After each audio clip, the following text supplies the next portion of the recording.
si on veut réussir dans le journalisme en France, il faut passer par l'école nouvelle. Vous savez, il y a 150 ans, Nice a épousé la France.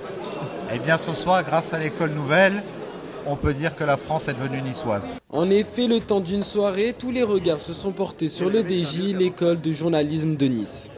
Les plus grands noms de la profession étaient présents pour fêter comme il se doit les 20 ans de l'école. D'Yvan Levaille à Patrick Poivre d'Arvor, en passant par Arlette Chabot et Jean-Louis Filck, c'est pas moins d'une dizaine d'invités prestigieux qui se sont succédés au micro de Marie Bozelli-Béringuet, directrice et fondatrice de cette remarquable institution, pour en faire l'éloge et surtout communiquer à ses élèves de précieux conseils. Des conseils prodigués également par la nouvelle génération, car il ne faut pas oublier que cette école a formé pendant 20 ans des centaines d'élèves. Un vivier de qualité qui fait l'unanimité parmi la profession. Justement, c'est une école qui a démarré sans prétention, avec le désir de montrer qu'à Nice, on fabriquait autre chose que du soleil ou des bimbos. Mais ça n'empêche. Et alors, j'ai beaucoup aimé le côté familial. Sauf que je connaissais Michel Goujon, je connaissais Marie Bozelli, et j'ai vu ce que c'est devenu par l'enthousiasme. Ça m'a bien plu. Et donc, voilà, c'est une école provinciale, entre guillemets, dans le beau sens du terme. Moi, je suis né en province, qui maintenant se frotte aux grands et aux grandes, et c'est vachement bien. C'est vrai que l'école commence à être reconnue, l'exemplarité... évidemment, pardonnez-moi cette évidence et de cette lapalissade, ça sert. Et donc on voit qu'il y a des jeunes qui sont sortis de cette école, qui commencent à s'installer, qui sont bons, qui prennent des places dans les rédactions. Donc évidemment, ça sert d'exemple, de modèle, et par ricochet, on se dit que cette école, effectivement, doit être bonne. Et quelles sont les spécificités de cette école alors, ou les spécificités? Je crois que l'ambition première et les règles qui consistent à dire on veut des journalistes de terrain. On apprend des règles simples qui sont des règles élémentaires de ce métier. Donc à la fois sur la rigueur professionnelle, sur l'écoute, une espèce de modestie, de distance, donc encore une fois la rigueur, la vérification de l'information. Et donc il n'y a pas de prétention, et ce que dit très bien la fondatrice de l'école, il y a de la distance, il faut rester humble, beaucoup travailler, et donc je pense que revenir à des règles de base en mettant des gens sur le terrain pour qu'ils exercent ce métier, je trouve que c'est pas mal. Oui, je suis émue parce que c'est 2 ans de vie, c'est 2 ans de travail. Et puis maintenant, j'en suis loin et je vis à Paris, je vis loin de tout ça.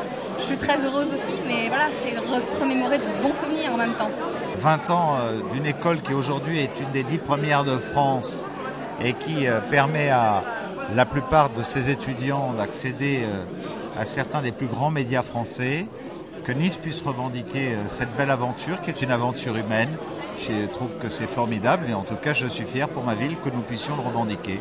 Et puis je pars du principe que tous ces talents qui vont faire sans nul doute une carrière fulgurante, certains de leurs anciens l'ont montré d'ailleurs, en même temps garderont toujours au fond d'eux-mêmes cette idée et cette image de Nice. Et Nice a besoin d'être présent sur la scène nationale, sur la scène internationale. On a une grande école de commerce avec l'EDEC. On a une grande faculté de médecine qui est la 2e de France. On a une grande université avec une grande filière d'ingénieurs entre Nice et Sophia Antipolis. Demain, un institut du développement durable dans Éco-Vallée, la Plaine du Var. Qu'on ait en plus une grande école de journalisme. Eh bien, c'est ce qui fait de Nice cette image de jeunesse, une jeunesse étudiante très présente, très représentative, qui nous permet de casser un peu ce cliché, cette caricature selon lesquelles Nice serait une ville âgée. Oui, Nice est une ville où nous avons beaucoup d'anciens, mais on a aussi une jeunesse ambitieuse et qui nourrit toutes nos espérances. Je m'étais dit depuis toujours que si on faisait les choses honnêtement, si on prenait des gens bien pour enseigner et si on ne se moquait pas de nos étudiants et qu'on essaie toujours de les respecter et de leur donner tout ce qu'ils attendent et tout ce qu'ils méritent, on devrait réussir. Donc très honnêtement, ça vous paraît peut-être un peu surprenant, mais je ne suis pas plus étonnée que ça qu'on ait réussi. D'accord, tu y as cru tout de suite? Oui, j'y ai cru tout de suite et puis surtout dès la première promotion sortie, quand j'ai vu qu'on avait sans doute des choses à faire dans le paysage, je dirais, de la formation des journalistes. parce que nos étudiants sont immédiatement opérationnels et que ça plaît beaucoup dans les rédactions. Donc dès qu'on s'est testé un petit peu dans les rédactions et qu'on a vu que ça fonctionnait, je me suis dit, je pense qu'on a eu une bonne idée et ça va continuer.